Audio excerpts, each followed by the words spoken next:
à la commission des femmes du MMM. Au MMM, nous bien tristes d'apprendre la nouvelle du décès de Simone Veil hier.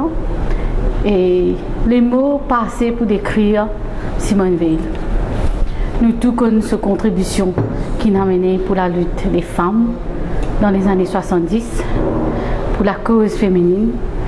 Et c'est une inspiration à nous tous, à une femme qui fait la politique dans le monde entier.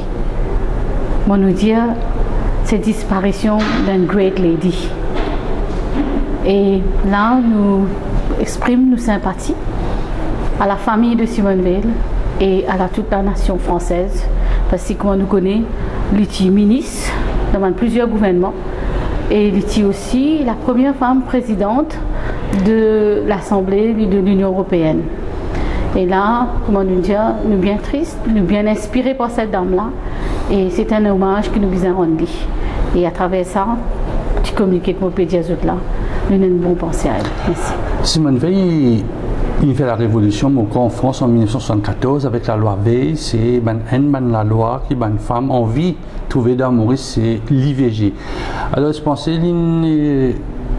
il y a son empreinte dans l'histoire, et en France on connaît son empreinte, mais dans Maurice aussi il y a son empreinte. Je me pensais avec le temps qui vient, et toute une femme qui fait la politique, c'est vraiment du monde qui nous inspire, nous, des autres combats.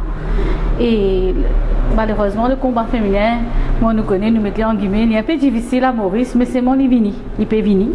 Et comment on cause ça la loi, là, il est propre à tout le monde, ça. Comme dans le même été, c'est chacun prend ses décisions pour lui quand il concerne ça, la loi de l'IGV.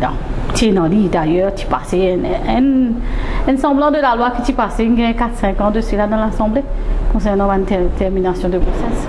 Vous trouvez que ce funérail pour avoir lieu le mercredi, les Invalides, c'est-à-dire c'est un grand moment pour cette famille aussi, ça? Oui. C'est un grand moment, c'est un grand fierté quand nous regardons le combat de la femme qui est un survival de l'Holocauste.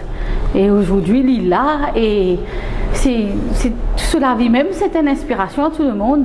Parce qu'imaginez-nous qu'il réussit sorti de là et est un avocat exemplaire, il a la guerre pour la cause féminine. Et nous devons apprendre. Nous avons beaucoup à apprendre avec cette madame-là.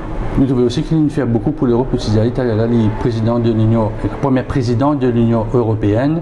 Il bâtit aussi l'Europe. C'est l'Europe qui nous trouvait aussi dans son empreinte. Parce que c'était un enfant qui manquait, passe dans la chambre à gaz à Auschwitz.